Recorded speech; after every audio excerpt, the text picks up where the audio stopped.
Welcome to another episode of Mazes of Magic, my show about Dungeons and Dragons. Cool.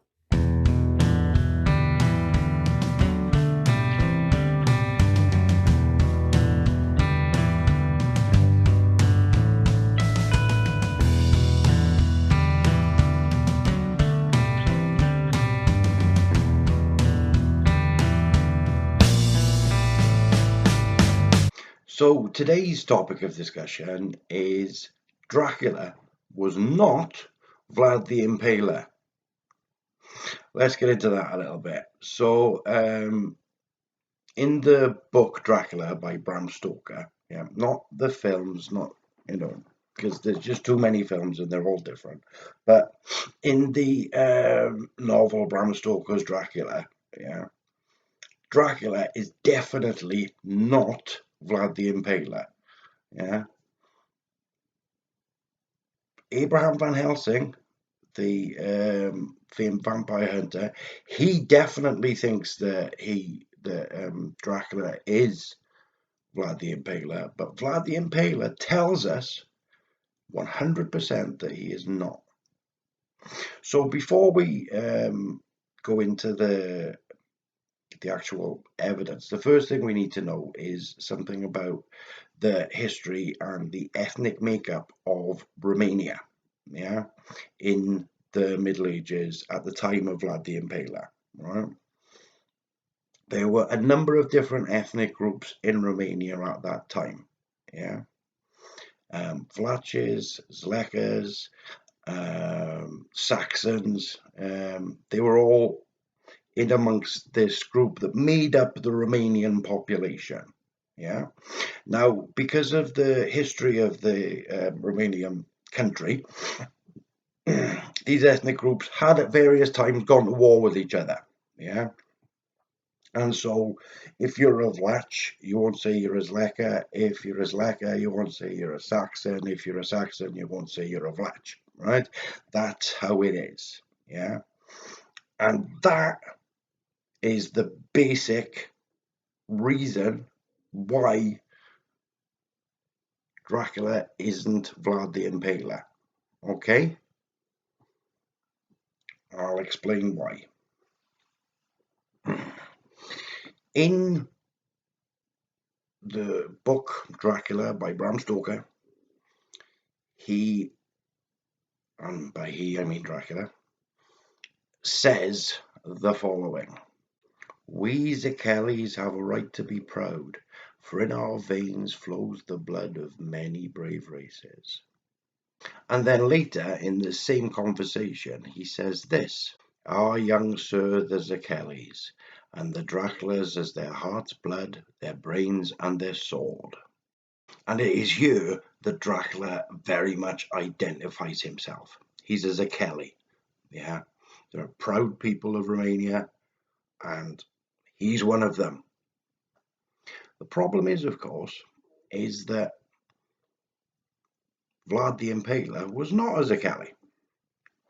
He was Prince of Wallachia, and not surprisingly, he was a Vlach.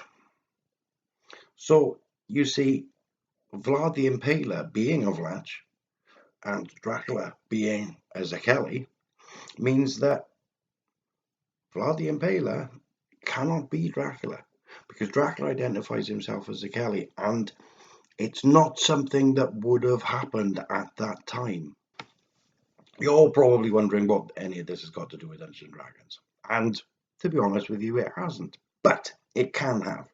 Because what's going on here is that the author means something. Yeah. The author here being Bram Stoker, not massively informed about Transylvania. He read about two books based on the place, and he wasn't particularly informed about Transylvania. So he put lots of information in the book to give it more sort of authority. Yeah, but what happened is that that information has started to contradict itself. Yeah, and he is using Abraham Van Helsing to refer to him as Vlad the Impaler, yeah, because he definitely meant Dracula to be Vlad the Impaler, and he's using Abraham Van Helsing to. But at the same time, Dracula identifies himself as a Zekeli, yeah, and this means that all the work he's doing to inform the characters about him being a Vlad the Impaler character is wiped out by Dracula's own assertion that he's a Zekeli. So, what this means for dungeon masters is, right, one, having information that is known, yeah, and then having information that is unknown, yeah, makes for a interesting adventure. Having the let's say the leech being that's not the right way of saying it. It's lich. Um, if you have the lich running around and your experts have all identified him as such and such a character from history, yeah, that will give you, adventures to go off and get such and such a weapon that will destroy such and such a guy because it was associated with such and such a thing at such and such a time. That's great, but if you flip it and say that these guys are wrong, then it makes the whole adventure an awful lot more difficult, yeah, but also more sort of interesting and workable. The second point is that if you're a dungeon master and you've put a fact out there in the world and your players come back with information that you hadn't considered about that fact, which happens, believe me, run with it. Take what they've given you, put it into your story, and alter your story accordingly.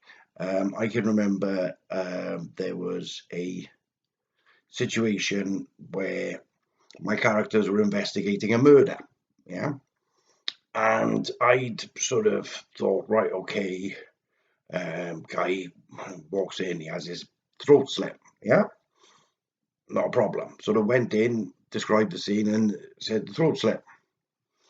And the first thing my player said is, "What's the blood spatter like?"